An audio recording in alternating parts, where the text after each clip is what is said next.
자비로우신 아버지 하나님, 우리 마음속에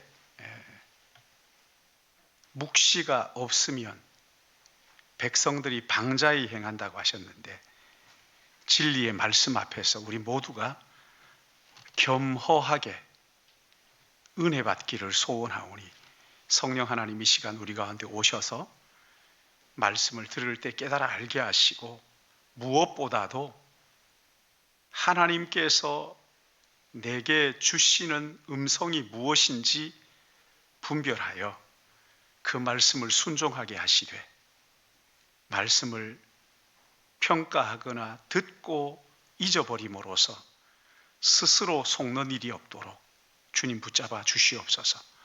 부족한 종을 말씀 주셔서 세우셨사오니 아버지 하나님, 이 시간 성령께서 마음과 생각을 주관해 주시고 인도해 주시사 오직 성령께 붙들려서 하나님의 말씀을 바르게 대언하게 하여 주시옵시고, 진리의 말씀을 나누고 또 전할 때 피차가 은혜 받는 시간 되도록 인도하여 주시사, 오직 이 시간 예수 그리스도가 우리 안에 풍성하도록 은혜 주실 것을 간절히 바라옵고, 성령께 한 시간 의탁하며 예수님의 이름으로 기도드리옵나이다.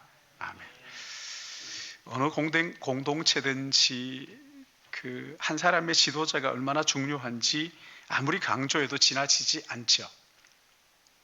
예전에 중국 연변에 있는 두만강을 따라 여행한 적이 있는데, 북한과 중국의 경계선이 두만강이잖아요. 그때 연변 과기대 교수님 같이 이렇게 여행을 했는데,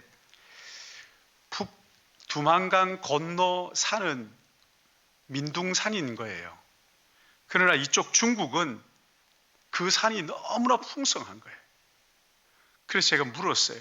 아니, 어떻게 해서 똑같은 산인데 강을 하나 사이에 두고 북한은 저렇게 민둥산이고 중국은 이렇게 풍성하냐? 그러니까 아무리 연구를 해봐도 이유를 모르겠다. 그래서 내린 결론이 뭐냐? 하나님께서 저 북한을 돌이키시려고, 저 지도자 한 사람을 돌이키시려고 막아놓으신 것이라고 밖에 그렇게 이해할 수가 없습니다. 이야기를 하더라고요. 한 사람의 지도자가 어떤 철학을 가지고 그 공동체를 이끌어 가느냐에 따라서 그 공동체의 미래가 달려있고 성공과 실패가 좌우되는 거거든요. 나라도 마찬가지고 가정도, 교회도 마찬가지입니다. 교회의 좋은 리더가 좋은 교회를 만드는 거거든요. 목회자 한 사람이 아니라 좋은 리더들이 좋은 교회를 만들어 가는 거랍니다. 애시당초 이 땅에 좋은 교회는 없습니다. 좋은 리더들이 좋은 교회를 만들어 가는데, 자, 그렇다면 이런 좋은 리더들이 어떻게 만들어지는가 하는 거예요. 오늘 여기 창세기 49장 본문 말씀을 보시면 야곱이 12아들을 불러놓고 마지막 유언적 예언 기도를 하는 내용이죠. 유언적, 마지막으로 하는 기도이고, 예언적이라는 것은 야곱이 자기가 생각나는 대로 하는 것이 아니라 하나님의 언약을 붙들고 성령이 주시는 생각을 가지고 자녀 하나하나에게 예언하며 기도하고 있죠. 12형제가 한 명씩 들어가서 이 축복 기도를 받는데, 3명의 형들이 기도 받는 그 기도를 보면서 동생들이 잔뜩 긴장하고 있는 거죠. 이유가 뭡니까? 3명의 형들이 받는 기도가 이게 정말 축복인가 할 정도로 그들의 죄를 지적하고 부끄러운 수치를, 45년이 지난 그 부끄러운 수치를 드러내고 있으니까. 4번째 아들인 유다는 긴장할 수밖에 없죠. 왜 그렇습니까? 유다야말로 흠투성이잖아요. 언젠가 아버지의 집을 떠날 때 가출했을 때가 있었어요. 가출해가지고 이방 여인과 결혼을 하고, 거기에서 며느리 다말과 행음했던 그 과거가 있어요. 흠투성이잖아요. 그러니까 이 유다가 긴장하는 것은 당연한 것이지, 불안하고 초조한 거예요. 아버지가 내게 또 어떤 기도를, 어떤 부끄러움과 수치를 여기 형들 르우벤과 시므온과 레위에게 했던 이런 기도에 비하면 나는 그거보다 훨씬 더 흠이 많은데 어떻게 하면 좋을까? 그런데 반전이 일어나죠. 8절 보십시오. 유다야, 너는 내 형제의 찬송이 될지니라.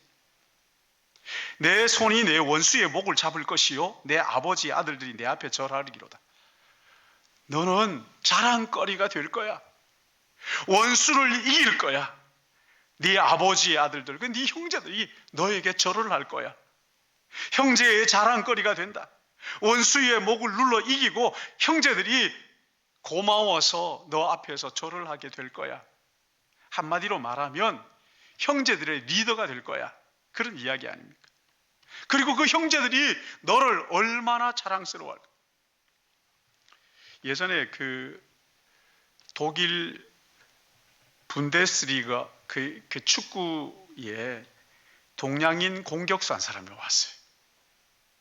이 사람은 308게임에 출장해가지고 98골, 100골에서 2골 모자라 98골을 넣었어요. 그 당시 외국인으로서는 최고의 공격수였어요. 그 당시에 독일 사람들은요, 코리아 그러면은 아무도 몰랐어요. 어디에 있는 나라인지도 몰라요. 관심도 없어요. 대통령이 누구냐? 뭐 말할 것도 없죠. 몰라요. 근데 하나, 차붐 하면은 그냥 그렇게 반겨주는 거예요.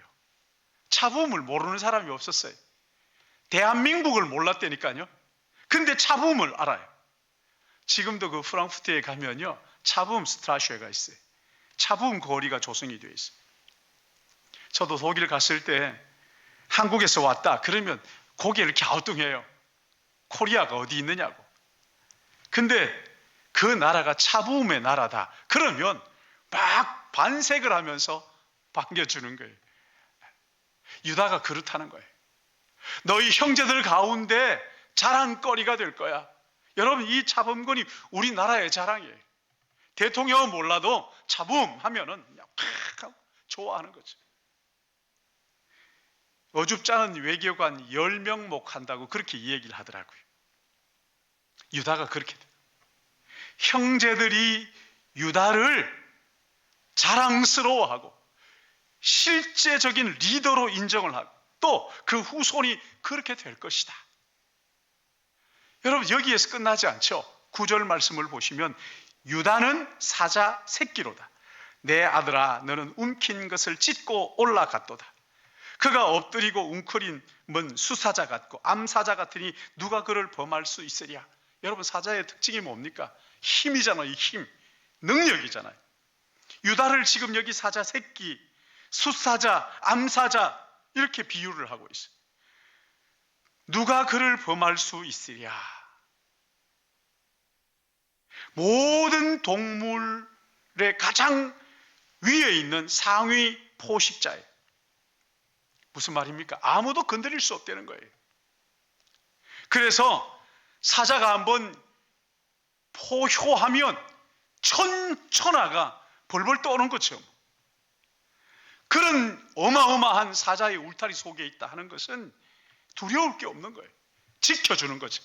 사자가 어르렁거리면서 지켜주는, 유다가 그렇게 될 것이다. 여러분, 그 기독교 변증가인 C.S. 루이스가 쓴 나니아 연대기, 우리 교회도 거기 보니까 책 이렇게 있는데 보니까 있더라고요.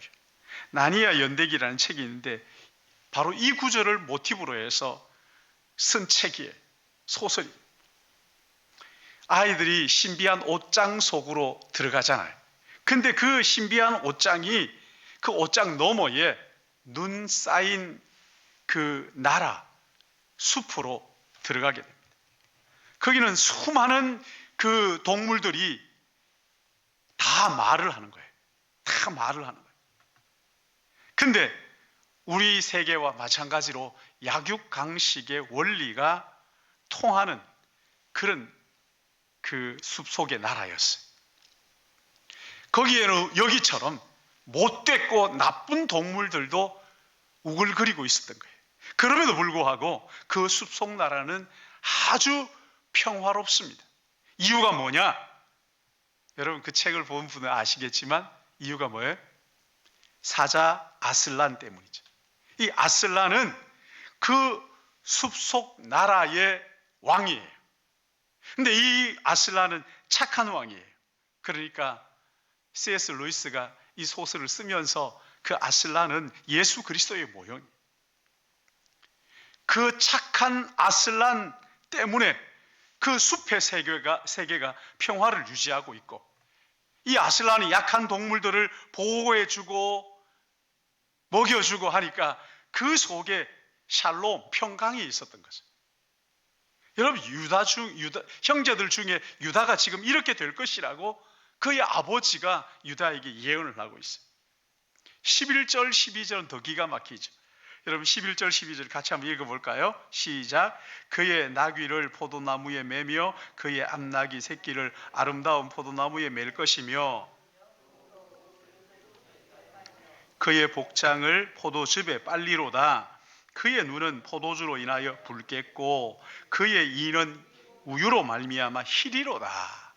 자, 여러분 이게 무슨 예언 같으세요? 제가 어제 이제 말씀을 준비하면서 우리 전사님한테 물었어요. 전사님, 이 말씀을 읽으니까 무슨 생각이 나세요? 무엇이 떠오르세요? 그러니까 예수님의 십자가가 떠오른다는 거예요. 그래서 왜 예수님의 십자가가 떠오르느냐? 유다의 후손으로 이 땅에 오셔서 십자가에서 피 흘리심으로 우리의 먹보다 더 검은 죄가 그 보혈에 씻겨서 우유보다 더 희게 하시는 예수 그리스도의 보혈. 여러분 이 포도주는 피를 상징하는 거잖아요. 그러니까 유다의 후손으로 메시아가 오실 것을 보여주는 예언적 기도이죠. 그가 오셔서 십자가에서 피를 흘리심으로 우리의 더러운 죄가 눈보다 우유보다 더 희게 깨끗하게 하실 것이라는 예언이에요. 그러니까 유다의 후손을 통해서 오실 메시아를 예언하면서 10절에는 이렇게 말씀하죠. 큐가 유다를 떠나지 아니하며 통치자의 지팡이가 그 발 사이에서 떠나지 아니하기로 뭐가 오기까지예요?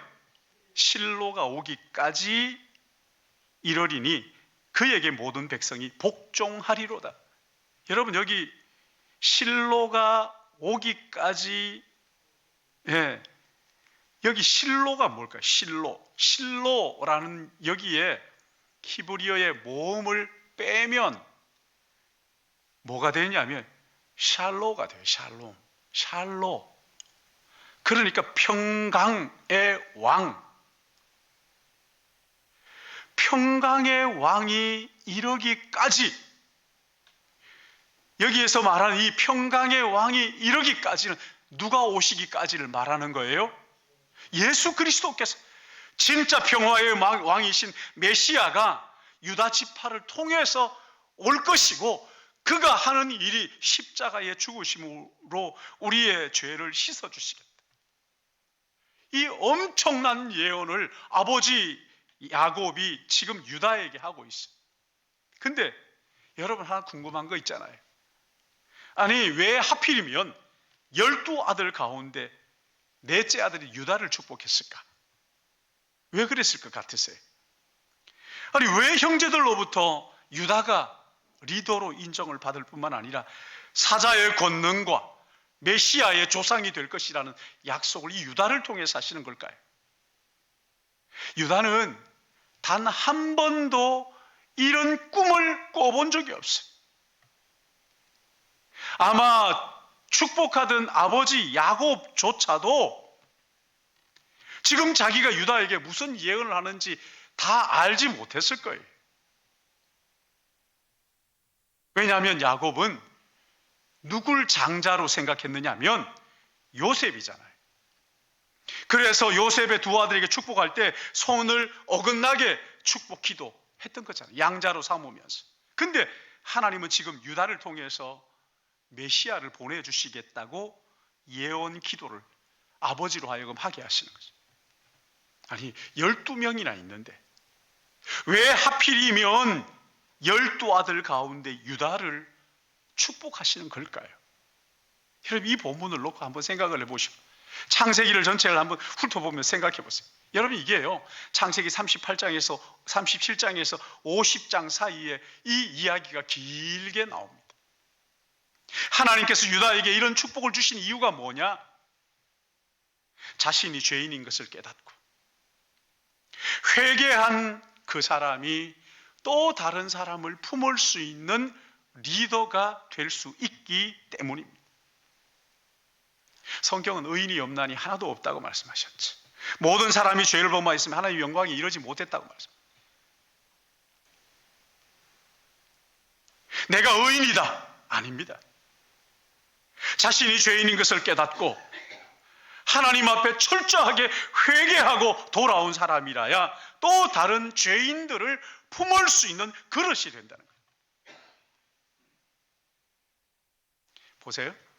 야곱의 아들들이 애굽에 가서 양식을 구해왔죠.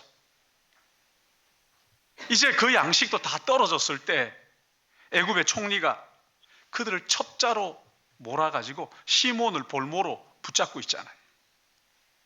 다시 애굽의 곡식을 사러 오려면 반드시 막내 베냐민을 데리고 오라고 말합니다. 근데 문제가 뭡니까? 야곱이 베냐민을 보내지 않겠다는 거죠. 그때 르우벤이 아버지에게 약속하기를 창세기 42장 37절에 나오는데 르우벤이 아버지에게 말하여 이르되 내가 그를 아버지께로 데려오지 아니하거든 내 두 아들을 죽이소서 그를 내 손에 맡기소서 내가 그를 아버지께로 데리고 돌아오리이다. 지금 여기 르우벤이 자기의 두 아들을 아버지에게 주면서 내가 만약에 베냐민을 데리고 오지 못하면 이 두 아들을 죽이십시오. 담보로 맡긴 거예요. 여러분 이거 아버지 야곱이 어떻게 합니까? 단호하게 거절하죠. 이유가 뭐예요? 이 르우벤의 말이 여러분 이게 말입니까? 에? 비인간적이고 얼마나 또 폭력적이에요. 할아버지에게 손자를 담보로 맡긴다. 여러분 이게 가당키나 한 얘기 이게 말이에요 뭐예요 도대체? 아버지 야곱이 단칼에 거절하죠. 너무 당연한 거죠 뭐. 근데 그때 누가 났습니까? 유다가 났었죠. 유다가 아버지를 설득하는데 창세기 43장 8절에 이렇게 말합니다. 유다가 그의 아버지 이스라엘에게 이르되 저 아이를 나와 함께 보내시면 우리가 곧 가리니 그러면 우리와 아버지와 우리 어린 아이들이 다 살고 죽지 아니하리이다. 내가 그를 위하여 담보가 되오리니 내가 그를 위하여 베냐민의 담보가 되겠습니다. 아버지께서 내 손에서 그를 찾으소서. 내가 만일 그를 아버지께 데려다가 아버지 앞에 두지 아니하면 내가 영원히 죄를 지리이다. 자기가 담보가 되겠다는 거예요. 아니 자기는 베냐민을 데리고 애굽으로 가는데 그거 어떻게 담보가 됩니까? 근데 그렇게 지금 아버지를 설득해. 그러니까 아버지는 이 유다의 말을 들어요. 르우벤의 말을 거절하는데 유다의 말을 받아들입니다. 왜 그럴까요? 여러분 창세기는 이 두 사람을 비교하고 있어요. 르우벤과 유다를 대조시키면서 우리에게 생각하라는 거예요. 무엇을? 르우벤과 유다를 통해서 우리에게 하나님께서 하시고 싶은 말씀이 있다는 거예요. 그게 뭡니까? 자신의 죄를 진심으로 인정하고 회개한 그 사람을 하나님께서 쓰신다는 거예요. 여러분 생각해 보세요. 이 르우벤은 서모 빌하와 행음을 하죠. 그리고 성경을 아무리 뒤져봐도요, 르우벤이 아버지에게 회개했더라, 사과했더라는 말이 기록이 없어요. 그래서 아버지는 그 르우벤을 신뢰하지 않는 거예요. 유다는 어떻게 했습니까? 유다는 더 나쁜 짓을 많이 했잖아요. 창세기 38장부터 보시면은 요셉이 애굽으로 팔려가자 그 찢어진 피 묻은 옷을 아버지가 끌어안고 야곱이 끌어안고 날마다 우니까 여러분 그 집안이 어떻겠어요? 초상집이지. 매일 그놈을 붙들고 울고 있는 아버지, 그리고 속여놓고도 아무렇지도 않게 있는 그 형제들, 이놈의 지긋지긋한 이 아버지 집을 내가 뛰쳐나가야 되겠고, 뛰쳐나가버립니다. 다른 말로 하면 구약의 교회인 아버지의 집을 떠나 가나안으로 뛰쳐나갑니다. 그리고 이방 여인과 결혼하죠. 세 아들을 낳았는데 첫째 아들이 결혼하고 죽어버립니다. 둘째 아들도 죽어버립니다. 그리고 아내까지 죽습니다. 얼마나 그 방황이, 마음속에 그 방황이 심했는지 어느 날 위로를 받으려고 어떤 한 그 길거리의 여자를 만났는데 그가 그의 며느리였어요. 며느리 유다였다. 행음하는 사건이 벌어진 거지. 며느리 다말이 임신했다 하는 소식을 듣자 유다가 재판을 하고 그를 돌로 치라고 말합니다. 근데 며느리 다말이 내민 정표가 다름 아닌 시아버지, 그 유다의 것이.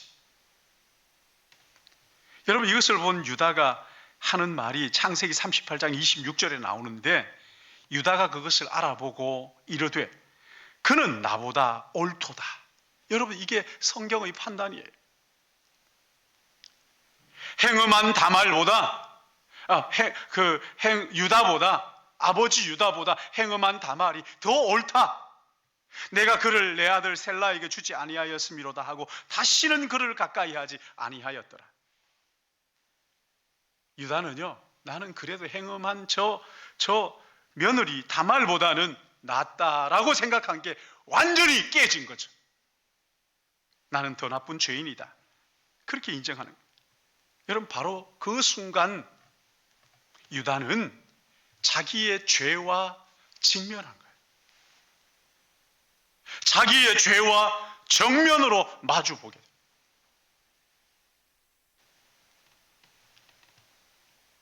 두 아들을 잡아먹은 저 며느리 다말보다 내가 좀 의롭다고 생각했는데 그게 아니라는 것을 거기서 확 깨달아지는 거죠. 성령께서 깨닫게 해주신 거죠. 자기가 며느리 다말보다 훨씬 더 더러운 죄인이라는 것을 깨닫고 그 자리에서 회개하는, 무책임한 자기의 죄를 하나님 앞에 회개하기 시작합니다. 그리고 그 회개의 증거로, 회개는 회개하는 걸로 끝나는 게 아니에요. 회개의 증거로 아버지의 집으로 돌아오게 되죠. 그날 후로 유다가 완전히 달라진 거예요. 집을 뛰쳐나가기 전에 아버지를 볼 때 그냥 불만 가득한 눈으로 바라보던 눈이 온유한 눈으로 바뀐 거예요. 눈빛이 달라졌어요. 아버지를 대하는 태도가 달라졌어요. 말이 달라졌어요.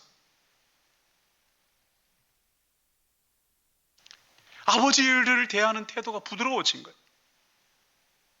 기회만 있으면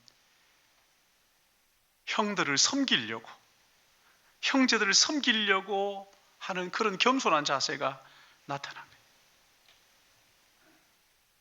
여러분 그러는 중에 유다가 아버지의 집, 이 구약의 교회가 뭔지를 알게 됩니다.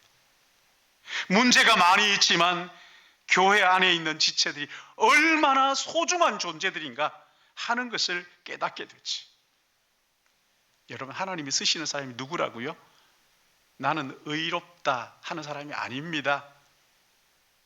자기의 죄를 솔직하게 인정하고 고백하고 회개하는 그 사람, 회개하고 돌아오는 그 사람을 하나님이 쓰시는 거예요. 자기가 죄를 짓고 죄인인 것을 인정하고 회개한 사람만이 또 다른 사람을 품을 수가 있는 거예요. 죄인을 품기 위해서는 자신이 멸망할 죄인이라는 것을 뼈저리게 깨달아야 또 다른 사람, 또 다른 지체들을, 그 죄인들을 품을 수가 있는 거잖아요. 자신의 실패와 연약함과 부족함을 알고 인정하고 그 실패를 회개하는 그 사람, 다른 죄에 빠진 지체들을 위로할 수 있고 품을 수 있고 사랑으로 섬길 수 있단 말이에요. 사도행전 15장을 보시면 바나바 조카였던 마가 이야기가 나오죠. 이 마가가 선교 여행을 바울과 함께 갔다가 중도에 너무 힘들었더니 돌아와 버립니다.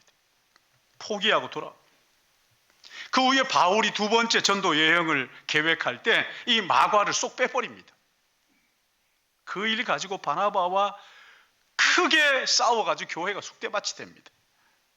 결국 마가는 바나바를 따라서 구브로로 갔고 바울은 수리아와 길리기아로 떠나게 되죠.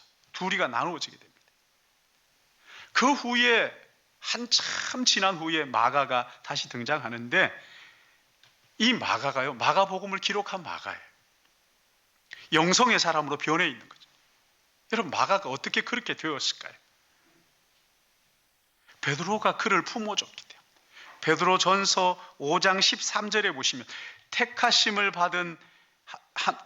함께 받은 바벨론에 있는 교회가 너희에게 문안하고 내 아들 마가도 그리하느니라. 내 아들 마가. 여러분, 베드로가 어떻게 이 마가를 품어줄 수 있었을까요? 베드로는 실패를 통해서 자신의 무능과 연약함을 누구보다도 철저하게 깨달았던 사람, 자신에게 실망해봤고 자신에게 넘어져 본 경험이 있기 때문에 한 번 실패한 이 마가를 품을 수가 있었다. 여러분, 베드로는 한때 큰 소리 쳤잖아요. 다 주님을 버릴지라도 나는 주님을 버리지 않겠습니다.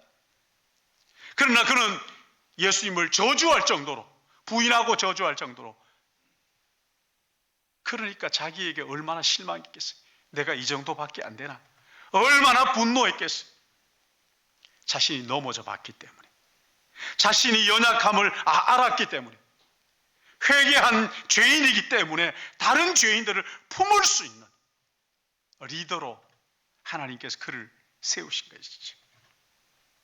여러분, 정말 자기가 죄인이라는 것을 깨닫지 않은 사람들은요, 다른 사람들 다 정죄하거든요.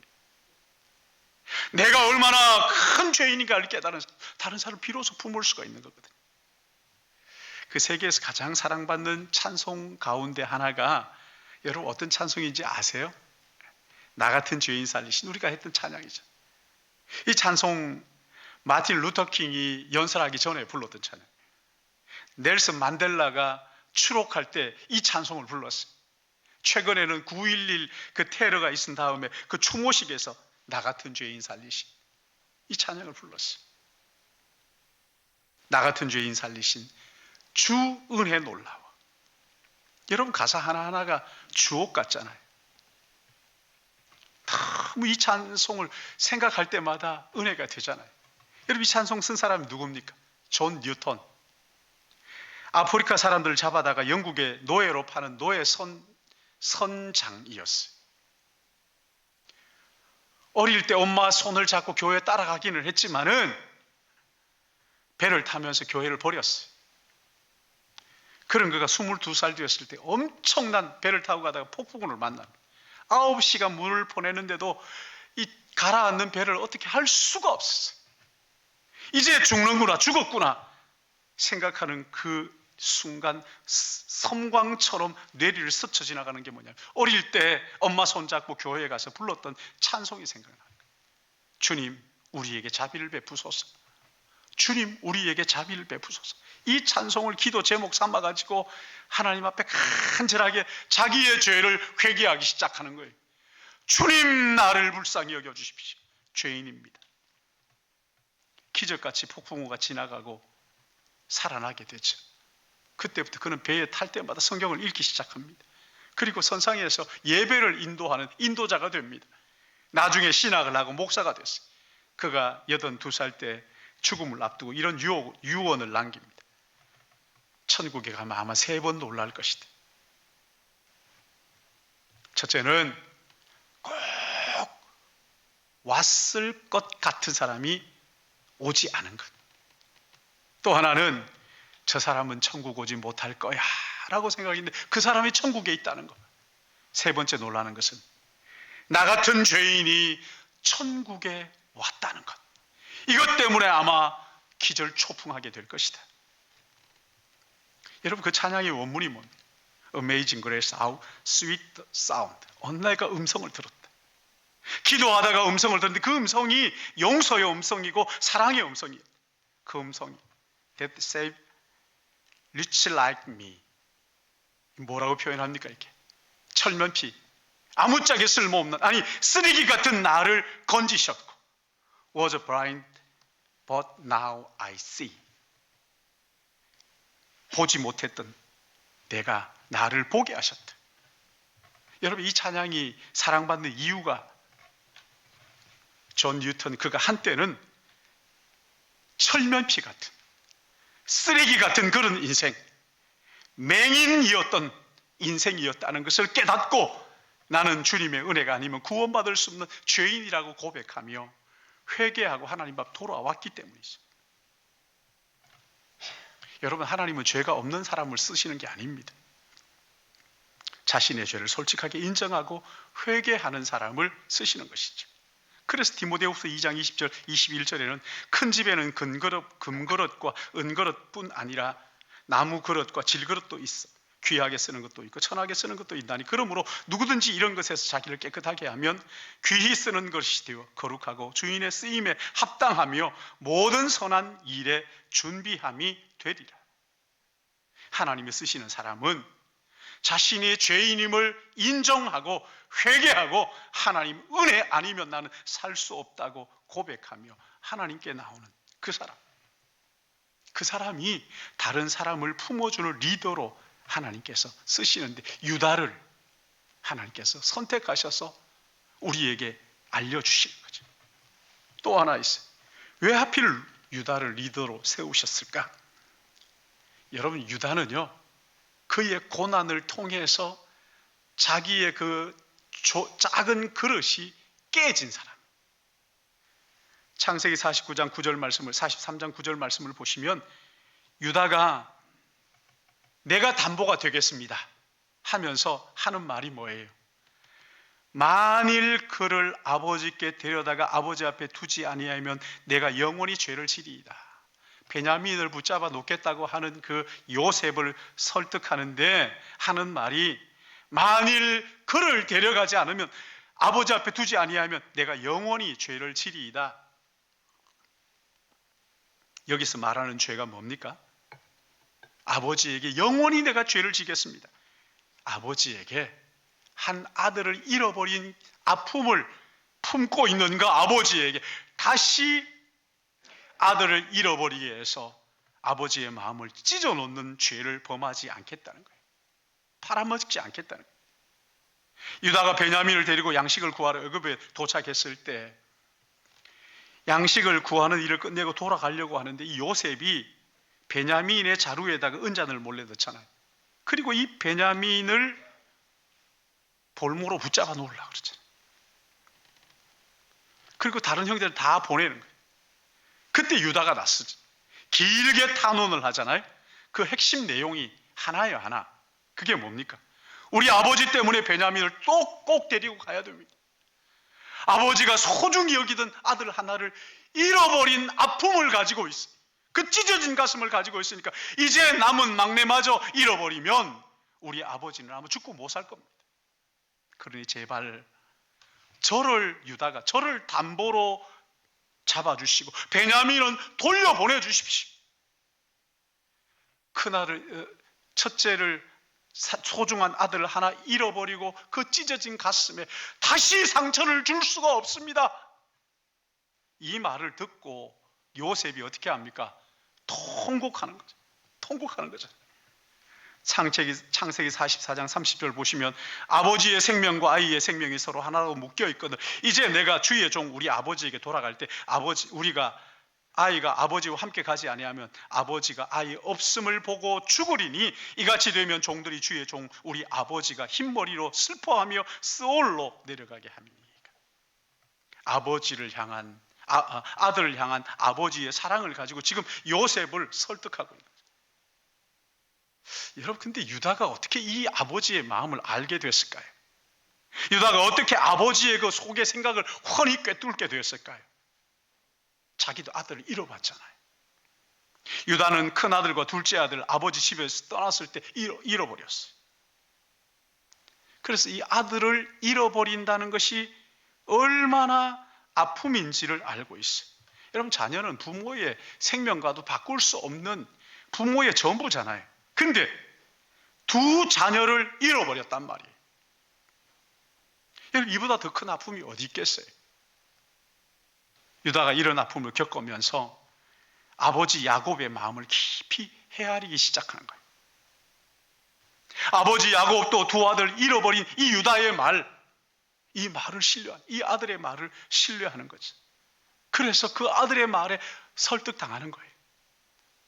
사랑하는 여러분, 고난을 많이 당한 리더일수록 더 많은 사람을 하나님 앞으로 인도할 수 있는 거예요. 그래서 시편 119편에 고난은 당하는 것이 내게 유익이라. 고난 당하기 전에는 내가 그릇 행하였더니 이제는 주의 말씀을 지키나이다.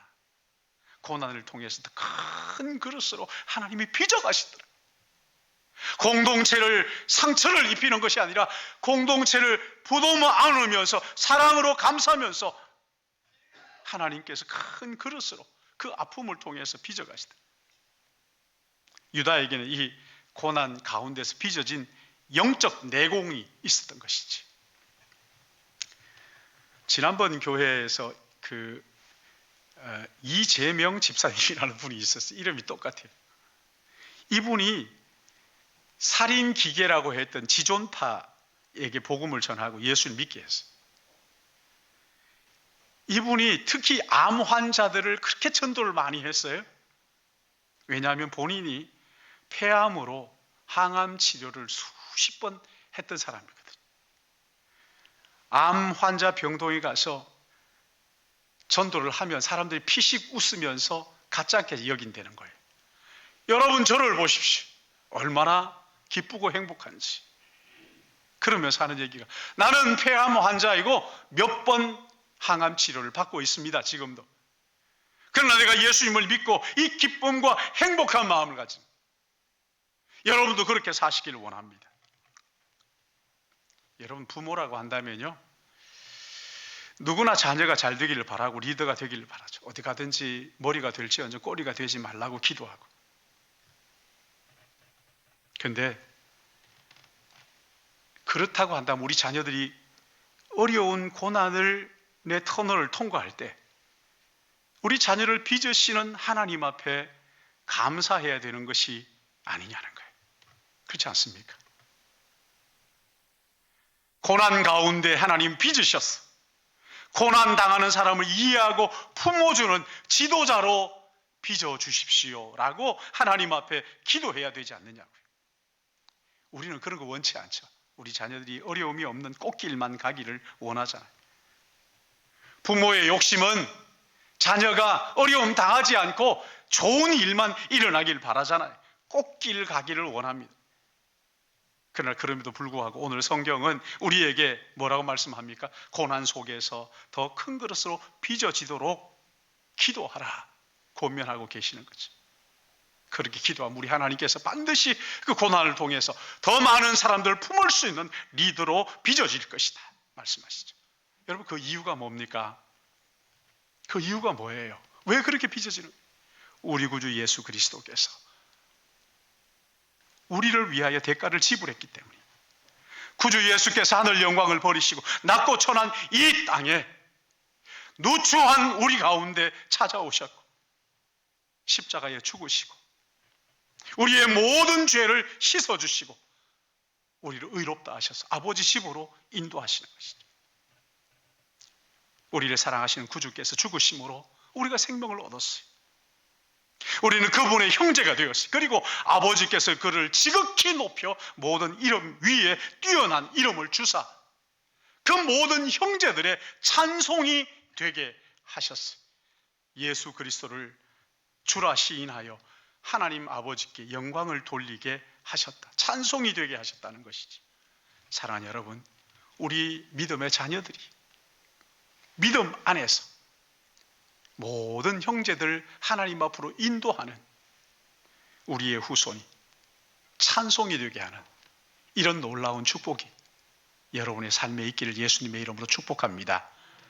사랑의 하나님 아버지, 이 시간 유다를 통해서 우리에게 들려주시는 하나님의 음성을 듣게 하여 주시옵소서. 마귀의 소리에 유혹되거나 현혹되지 않게 하시고 하나님 우리에게 들려주시고자 원하시는 아버지의 뜻을 깨달아 알도록 사랑하는 우리 신일교회 모든 믿음의 가족들 붙들어 주실 것을 간절히 바라옵고, 하나님의 말씀에는 마음이 열리고 마귀의 이야기에는 귀가 닫히는, 그래서 은혜 아래 머물며 우리를 빚으셔서 리더로 세우시고 귀한 영혼들을 하나님 앞으로 인도하게 하시는 그런 영광스러운 하나님의 사람으로 세워지고 쓰임받고 우리의 자녀들이 그렇게 되게 은혜 주실 것을 간절히 바라옵고, 이 시간 하나님 아버지 우리의 마음을 담아 주님 앞에 귀한 예물과 함께 우리의 삶을 드립니다. 하나님 아버지 드림을 축복하시고 우리 하나님 앞에 드리는 것이 하늘 창고에 보화를 쌓는 것이 되게 은혜 주실 것을 간절히 바라오며 거룩하신 구주 예수님의 이름으로 기도드리옵나이다. 아멘. 우리 같이 다 찬양하자, 다 감사하자. 찬양하시면서 준비하신 영은 하나님 앞에 드리시겠습니다.